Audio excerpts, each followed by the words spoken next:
Dall'altare di quella cappella alta da valle, poi qualcuno colore e pennella l'ha ripinturata. Ora è il simbolo d'ogni passante che passa di qua.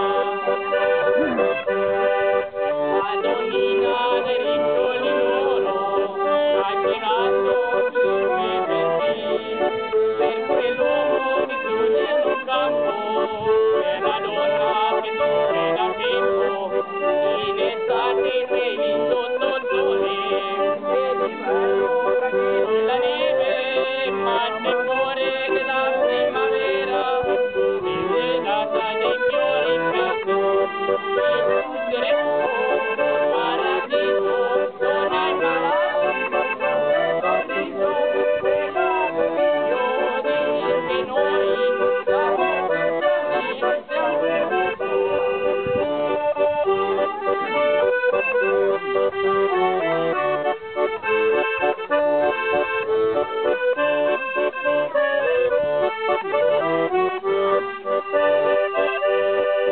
nelle niche deserte mancava quel dolce tesoro, è un viandante che passa davanti pregato un po'. Madonnina dei riccioli d'oro sta pregando per me